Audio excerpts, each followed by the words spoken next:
Mga kwento ni Felmo.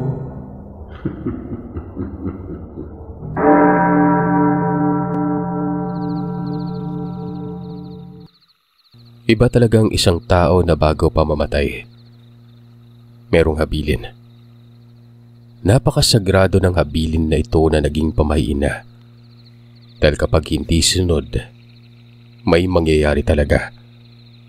Mabuti sana kung pagpaparamdam lang. Ang iba kasi, may namamatay. Tawagin niyo na lamang po ako sa pangalang Aaron. Hindi po ito totoong pangalan. Sana po'y mapaunlakan ang ibabahagi kong kwento sa inyo. Personal ko ito at nangyari noong nasa elementarya pa ako sa lugar namin sa Ayungon, Negros Oriental. Taong 2006 ito kung hindi ako nagkakamali. Ito din yung mga panahon na tinuli ako. Inaamin ko po na grade 6 na ako pinaganon. Ang nag-aalaga sa akin ay ang lola ko. Nasa abroad ang mga magulang ko ng mga panahon na ito. Nagsusumikap para kahit papano ay magkaroon ng magandang buhay. May kapatid ako na mas matanda sa akin. Graduating na ito noon ng high school. Yung bahay naman namin, bahay ito ng kapatid ng nanay ko. Pero namatay siya. Nagkasakit. Ang sabi ni Lola Tiling, nagkaroon naman nun ng cancer sa may dibdib. Stage 4 na ito ng matuklasan. Pinabayaan lang gawa ng nagtrabaho ito sa Japan. Nasobrahan sa pagtatrabaho at hindi na inalala ang sariling kalusugan. Umuwi na lamang umano ito na may karamdaman na at dumiretso din sa mabigatang mga gamutan. Ilang buwan lang magmula noon, pumanaw na ito. Malaki ang bahay, pang vintage po. Yung tipong classic pero sobrang ganda. Pustura lamang ang luma tingnan. Pero mga 4 na taon pa mahigit ito na mabuo. Pinag-ipunan ang tahanang yon ng 6 na taon. Mahilig daw kasi itong si tita kong namatay sa mga antiko. Ni isang beses hindi ko nasilayan si Tita Myrna. Maliban na lang sa kapatid ko kasi nga naabutan pa niya ito. Pero hindi pa ganoon katatag ang kamalayan niya noon.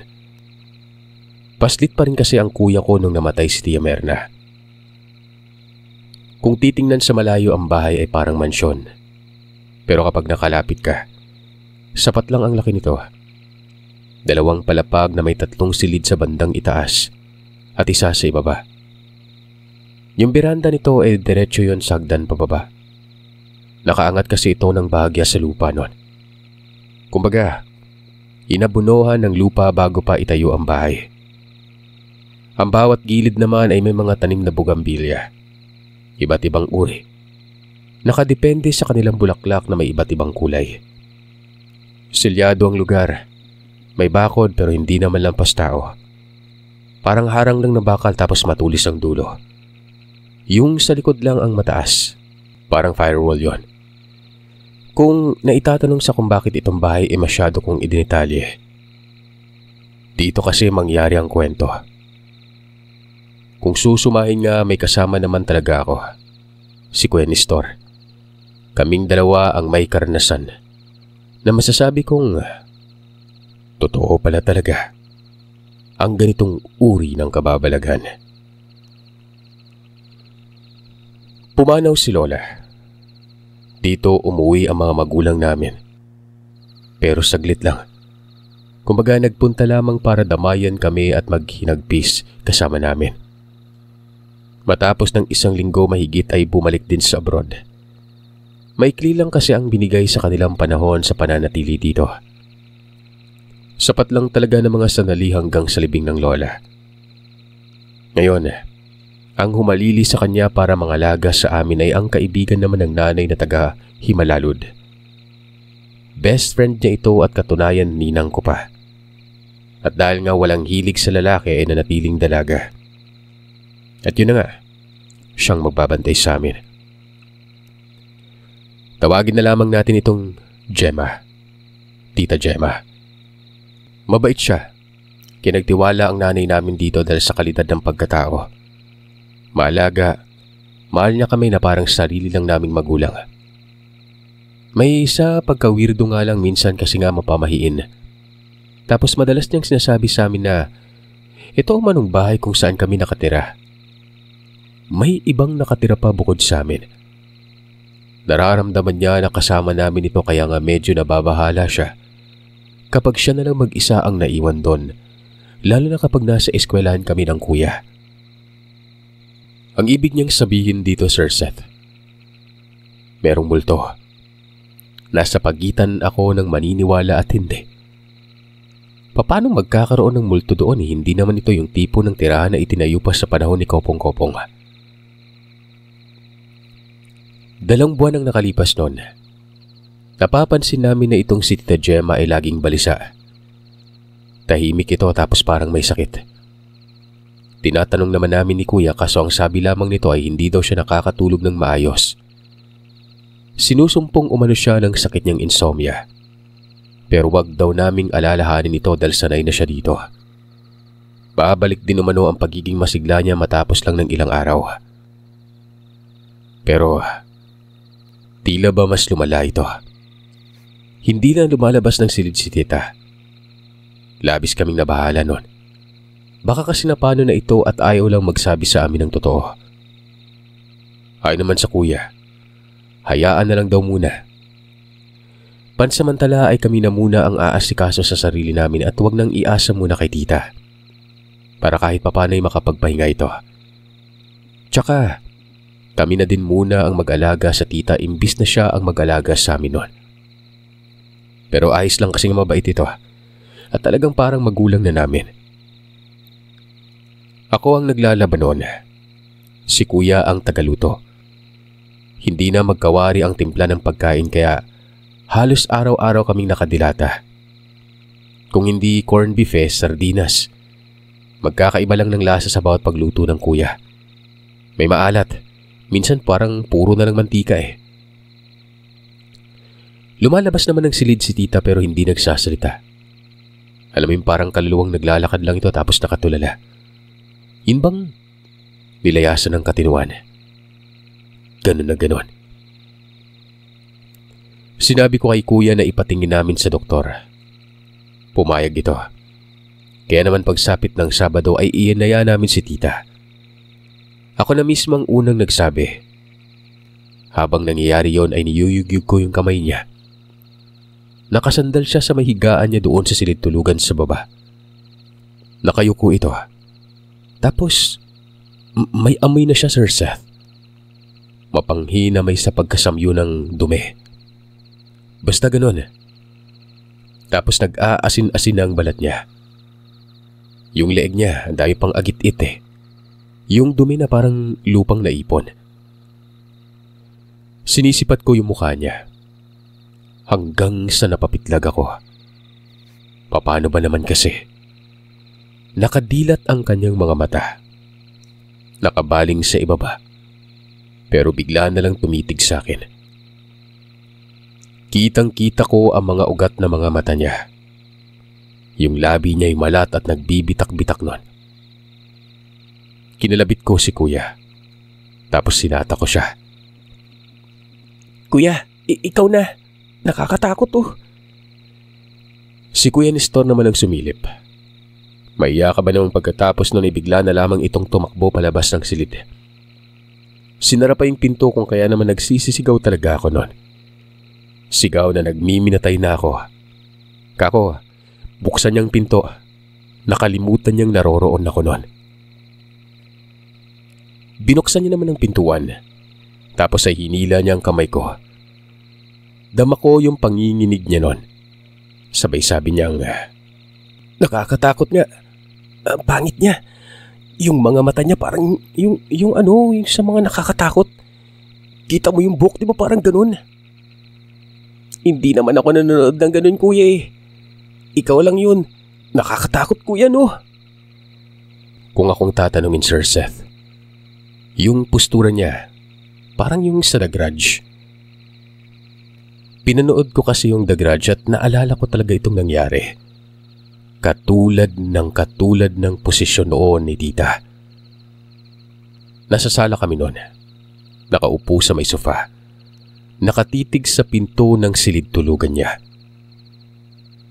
Maya-maya'y pumihit ang trangkador. Nagkatitigan kami ni kuya. Gawa ng nakalak yun sa may labas. Nakaumang pa nga ang susi doon sa doorknob eh. Pero magtataka ka kung bakit pumihit yon. Tumayo si kuya at tinatanaw-tanaw nito sa kung saan siya tatakbo. Ako naman noon ang sabi ko sa kanya ay huwag niya akong iiwan. Pagkabukas ng pintuan ay bumungad si Tita Gemma. Nakadilat ang mga mata. Nangingitim ang bawat gilid. Bigla itong nagwika ng, "Huwag niyo akong dalhin sa ospital."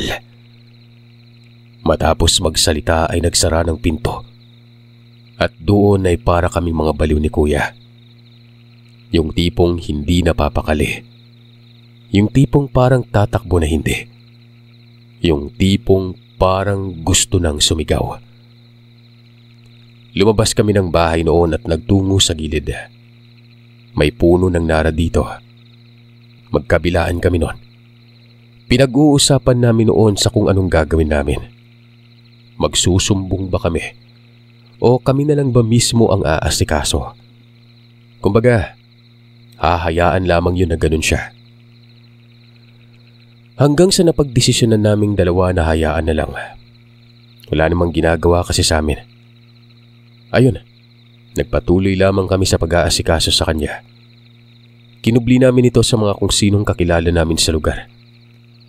Una kasing nakaisip nito ay si kuya. Baka umano magkagulo tapos wala naman palang nangyari kay tita. Salitan kami sa paghatid na makakain. Habang tumatagal ay pabaho ng pabaho ang loob nun.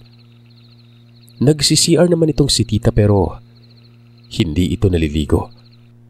Sa tuwing gabi, naririnig namin na parang kinakausap nito ang sarili. Tapos ay tumatawa na lamang bigla. Hanggang sa dumating na sa punto na hindi na talaga namin kayang manahan doon. Nagtayo kami ng tent ni Kuya Nestor sa likod. Doon po kami natulog sa likod ng kusina. Ang bakod dito banda gaya ng sinabi ko. Parang firewall, lampas tao. Basta mataas yon. Yun lang sa gilid at harapan ng bakal na mababa tapos patulis ang bawat dulo. Hanggang sa isang araw, habang nasa likod kami nun, bigla na lamang kaming tinawag ni tita. Ang sabi nito ay kumain na raw kami nun at umuwi na ng bahay. Siyempre sobrang nagtataka kami. Sumilip pa yun sa may pinto ng kusina at nakita naming basa ang buhok niya. Tapos ay nakatapis siya ng tuwalya. Naligo na siya. Nagkatitigan talaga kami ni Kuya Nestor. Nagkatulakan kung sino ang mauunang pumasok sa loob. Mula nga pala nang lumayas kami sa bahay, hindi na namin siya inaasikaso. Mga nasa 1 linggo kaming nasa labas nun. Basta kapag naalala ko ito, naiisip ko talaga na, ewan ko, parang may mali. Ako ang unang pumasok.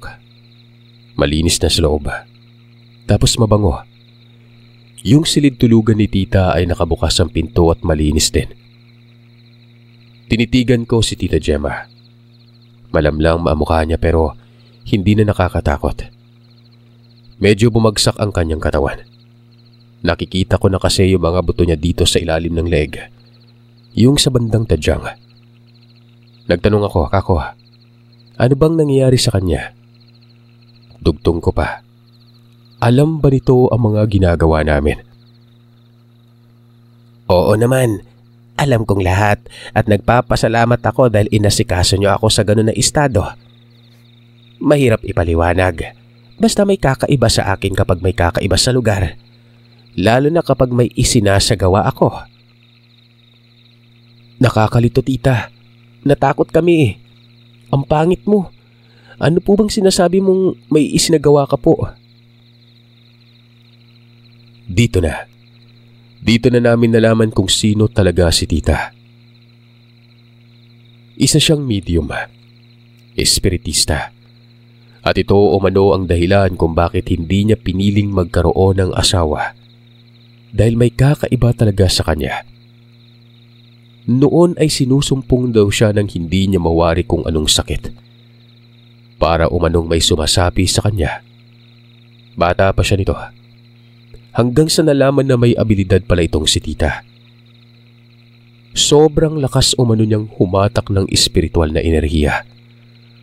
Araw-araw siyang sinasapian noon at para mapigilan ito, kailangang pumasok na lamang sa mundo ng pagiging albularyo ito. Para kayang dali ng sarili. Para harangan umano ang mga kaluluwa na sumapi.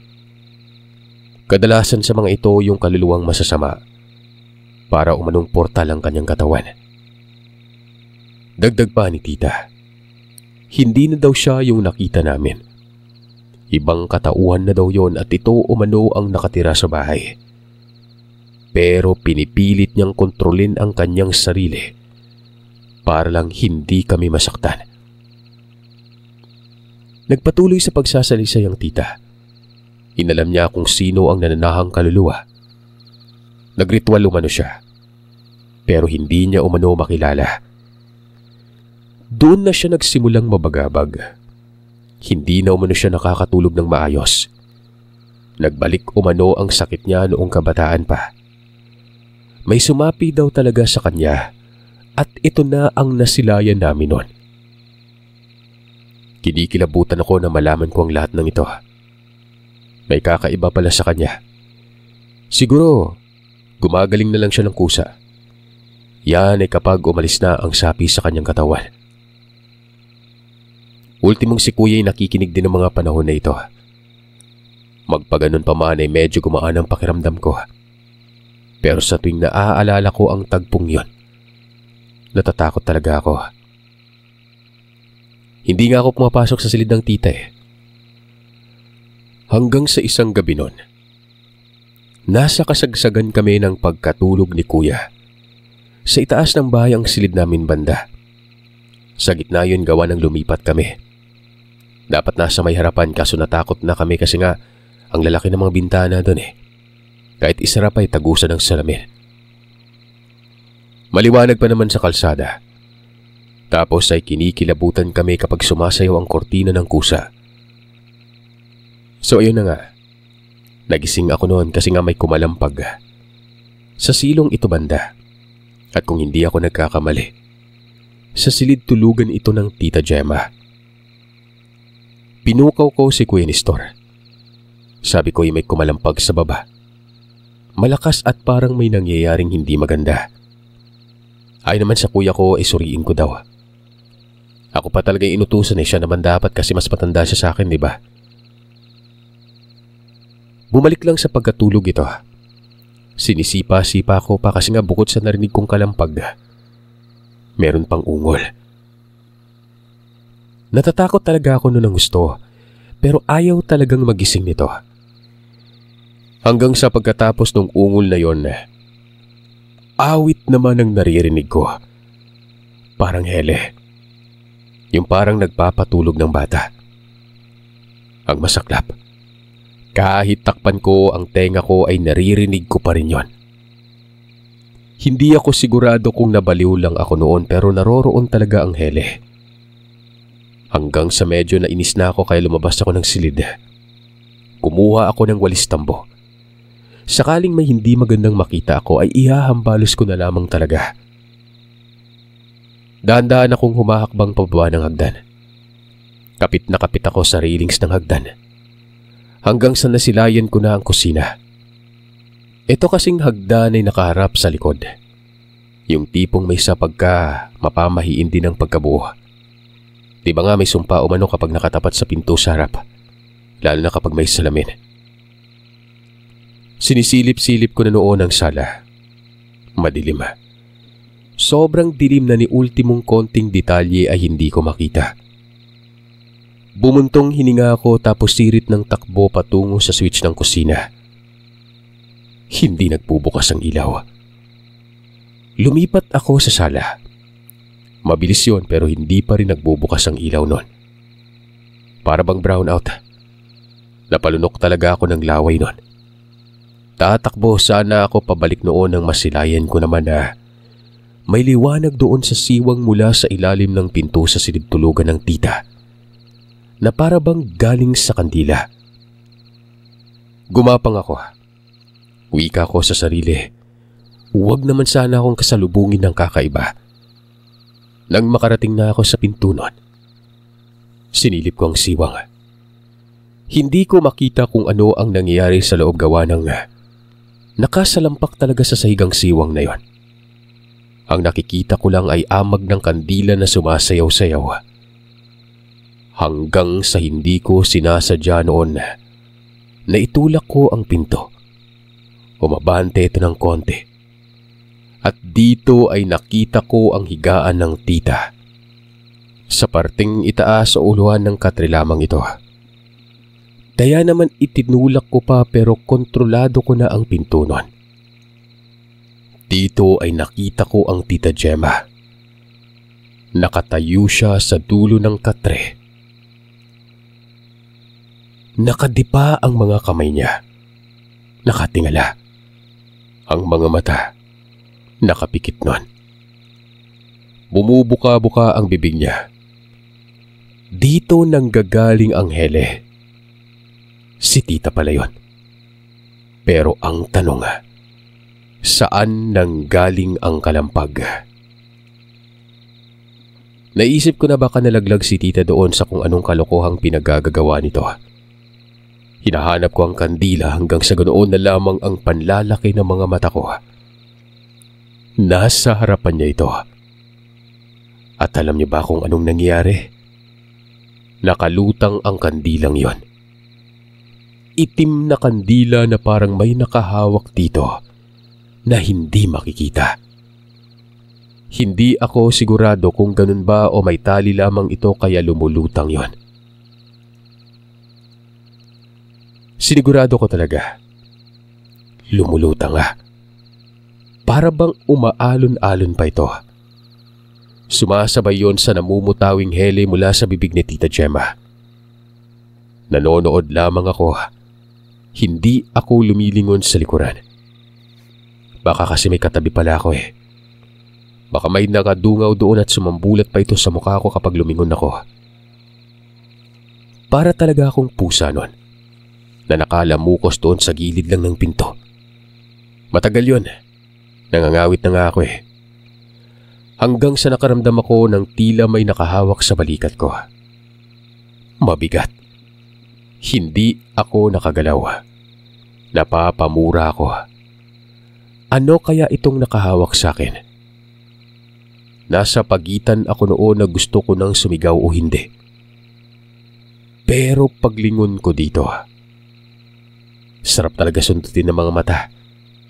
Si kuya lang pala. Walang iya ka, kuya. Papatay mo ba ako sa gulat? Ba't ka bumaba? Nawala ka na lang bigla eh. Biro lang naman yung kanina na ikaw na yung bumaba. Pero nandito ka pala. Natakot ako. Ako na lang mag-isa doon. Ano bang ginagawa ng tita? Ba't nakalutang yung kandila? Tugon niya. Sabi ko naman sa kanya, hindi ko din alam. Alam niyo, mas natatakot pa ako kay kuya kaysa naman sa nakita ko nun. Kayo ba naman ang tabihan ng wala man lang abiso? Nasa kalagitnaan pa ng matinding kilabot ang katawan. Pinapanood lamang namin ni kuya yon. Parang pinagdikit na saging yung mga ulo namin. Nasa ibaba ang ulo ng kuya. Sa itaas ako banda. Nakasakay ako sa kanya. Pero maigpit akong nakakapit sa damit niya. Sasakalin ko talaga to kapag nanggulat pa eh. Tagal nun, Sir Seth. Mantakin yung wala man lang kangawit-ngawit niyang tita. Napakahirap ng posisyon niya. Ginto pa yung mga paa niya. Yung bang parang nakatakong. Hindi ko alam kung anong tawag sa Tagalog nun. Parang nakatingkayad, ganon. Mga isang oras, si kuya hindi na gumagalaw. Pagdungaw ko sa mukha niya, nakatulog. Kaya naman tinakpan ko yung ilong niya at sabi ko, huwag niya akong tulugan dahil natatakot ako noon. Maya-maya ay umupo si tita sa higaan. Humahangos ito pero yung kandila lumulutang pa rin. Nagsasalita na siya noon. Yung tipong may kinakausap na hindi namin makita. Sabi niya, sino ba daw ang nagpaparamdam sa bahay? Bakit parang galit ito? Bakit parang ang bigat ng presensya umano sa tahanan na yon? Sabay nanigas ang katawan namin ng kuya nang may lumitaw sa harapan ng tita. Babae ito at yung dibdib niya ay parang tinapyas. Purong puti ang kanyang mga mata. Para talagang totoo gawa ng nakatapak yun sa sahig na tiles. Sa mga puntong yun ay sumambulat din sa amin ang napakabahong amoy. Masahol pa ito sa nabulok na kung anong hayop. Basta mabaho talaga yun. Naduwal pa nga ako nun eh. Nasa tapat siya ng kandila lumitaw. Kitang-kita ko yung malaking sugat niya sa dibdib na may tahi pa. Yun bang parang pumutok na sugat? Blusa yung suot niya pero di botones ang dibdib nito. Bukas yun kaya kitang-kita namin ang kung anong nakakadiring sugat na yon. Animoy nagkakatas pa ito. Kasi nga, basa ang ibabang parte ng blusa. Hanggang sa suot nitong saya. Na para bang kortina ang disenyo. Niyuyugyug ko ang ulo ni kuya. Sa isip-isip ko, kapag hindi ito nagsalita, iuumpog ko talagang ulo niya sa may sahig nun. Tumugon yun pero hanggang ungol lang. Tapos mahina akong sinabi sa kanya na umalis na kami doon. Pero hindi ito nagsalita. Pagdungaw ko sa mukha niya, dilat na dilat ang mga mata nito. Matigas ang katawan. Pinili ko na lang na manatili. Bumubuka-buka ang bibig ng may sugat sa dibdib. Kada sangbit ng tanong ni Tita Gemma, sumasagot ang nilalang. Pero buka lamang ng bibig at walang namumutawing boses nun. Ilang saglit pa ay naglakad ang babaeng may sugat sa dibdib. Patungo pa ito sa pintuan. Nagpulasan kami ng kuya at kanya-kanya kami ng tago. Sa likod ako ng sofa. Si kuya ay sa ilalim ng hagdan. Hindi ako sigurado kasi nga madilim eh. Hindi ko naman narinig na kumelabog ang hagdan kaya natitiyak ako na nakasiksik lamang siya doon sa ilalim. Kusang nagbukas ang pintuan. Pero walang bumungad. Wala yung babaeng may sugat sa dibdib. Nakita kong lumabas si Tita Gemma. Huminto ito sa may tapat ng pinto at may kinakapa-kapa na kung ano sa dingding. Hanggang sa naglakad na at nagtuloy-tuloy ito hanggang doon sa kusina. Lumabas siya doon. Pero bago nangyari yun ay binuksan niya ang ilaw sa may likod. Napapanganga ako kasi nga hindi nagbukas ang ilaw sa kusina kanina nung pagbuksan ko ito. Bakit nagkaroon na ito ng ilaw? Nang si Tita Gemma na ang nagpindot ng switch. Hanggang sa may napansin akong gumagapang sa may sahig. Ganoon na lamang ang panlalaki ng mga mata ko. Sisigaw sana ako noon kaso lumundag naman ito sa akin. Doon ko namalayan na si kuya pala. Nasa pa ko yun. Napadaing tas gaganti pa pero nagpigil lang. Ba't balagi mo na lang ako tinatakot kuya? Gusto mo ba akong mabaliw? Gusto mo akong mamatay? Gumagapang ka pa pwede ka namang tumayo. Ano ka ba? Lumipat lang ako, nanuntok ka na. Nasaan si tita? Nakita mo? Ang sabi ko sa niya ay lumabas ng kusina. Nagkasundo kami na puntahan namin. Nauna akong nagtungo doon. Sumunod naman ito. Alam niyo Sir Seth, pagkatapos noon ay dalawa ang hubag-hubag na tumubo sa katawan ko.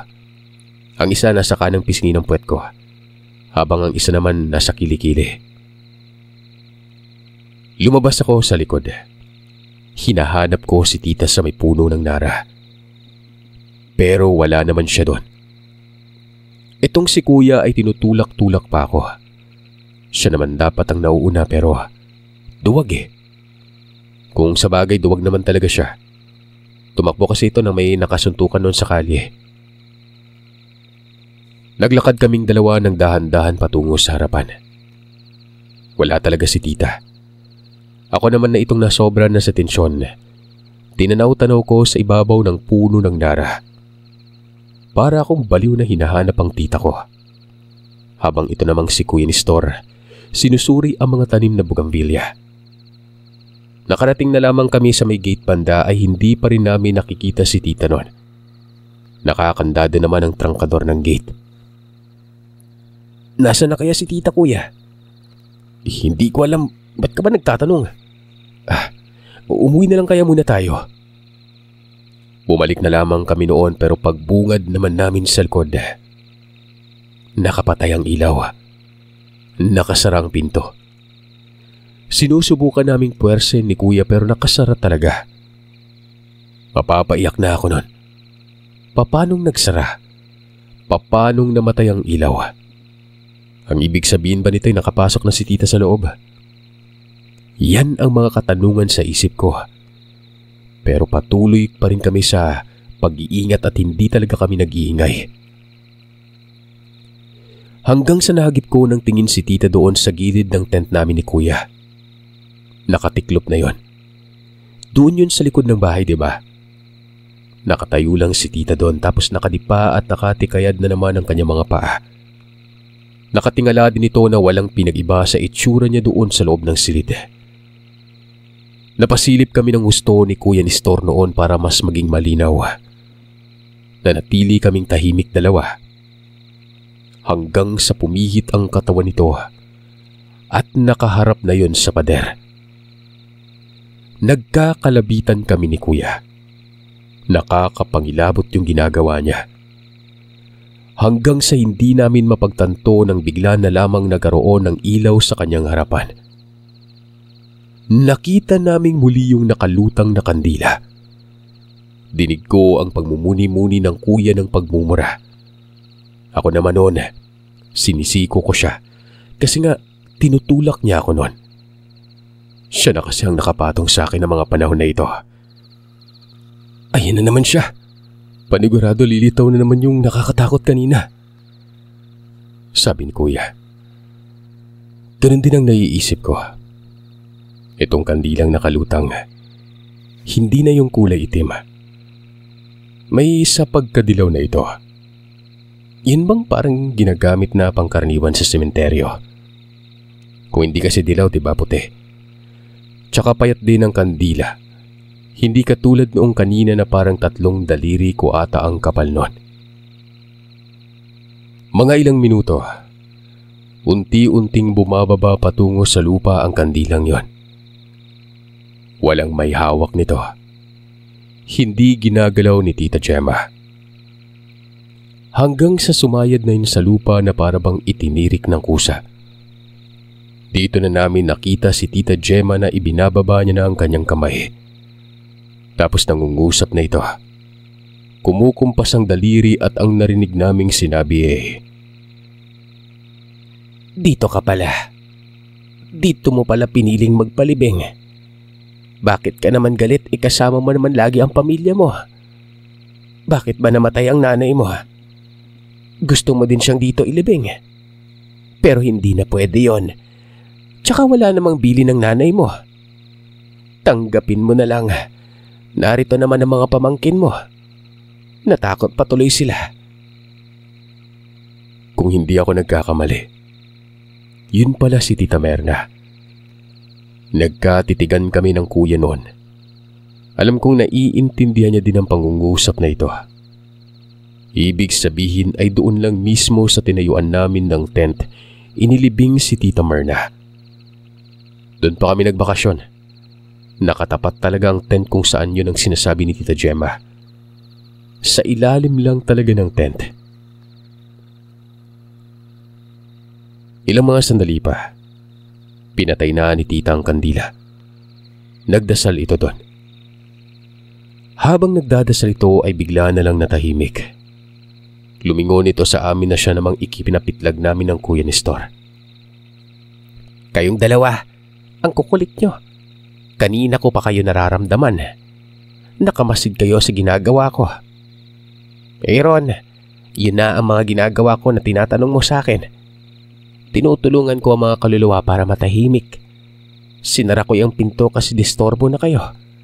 Para kayong mga baliw na gumagala-gala pa sa paligid narito lang naman ako. Tara na, pumasok na sa loob dali. Lampas ating gabi na. Hawak pala ni tita ang susi nun. Hindi ko alam kung matatakot ba ako o matatawa. Kung ganun pala'y nagbuka talaga kaming anga-anga ng kuya ko. Ang daming ininom na tubig si kuya. Tapos ay umakyat ito sa itaas ng walang kibunon. Para bang nahiya. Maski ako ay nakaramdam talaga ako ng hiya. Kami-kami lang ng kuya ko ang naglolokohan sa mga sarili namin. Paano na lamang kaya kapag may hinimatay o nabaliw? Siyempre, naroroon na sa estado na kumalma na ako. Yung tipong ang gaan na ng pakiramdam ko. Kaya naman nagtanong-tanong na ako. Kako, bakit hindi nagbukas ang ilaw? Mula sa kusina hanggang sala ay hindi nagbukas ng pindutin ko ang switch nun. Bakit naman magbubukas yan? Pinatay ko yung plangka. Diyan lang sa gilid ng pinto sa silid ko nakikita mo. Kinapa ko pa nga kanina. Huwag mong sabihin na hindi mo yun nakita nasa tapat ka lang. Ay nako. Sabi ni tita nun. Kaya pala hindi nagbukas kasi nga pinatay niya ang power supply. Pero ang tanong ay bakit niya naman pinatay? Ayon kay tita, dapat ay walang enerhiya umano ng kuryente para walang kaasiwaan ang kaluluwa. Nahihigop daw kasi ng kuryente ang kaluluwa, maski ang elemento. Napapailing na lamang ako nun. Kaya pala nagpapatay sindi ang mga ilaw sa movie kapag may kaluluwa. Ganun din pala sa realidad. Marami akong itinanong sa tita. Siyempre para mapanatag talaga ako at hindi na maignorante. Para na rin mawala ang takot ko. Kako, narinig ko ang sinasabi niya kanina. Doon nakalibing sa likod si Tita Myrna. Bakit doon nagpalibing at anong dahilan?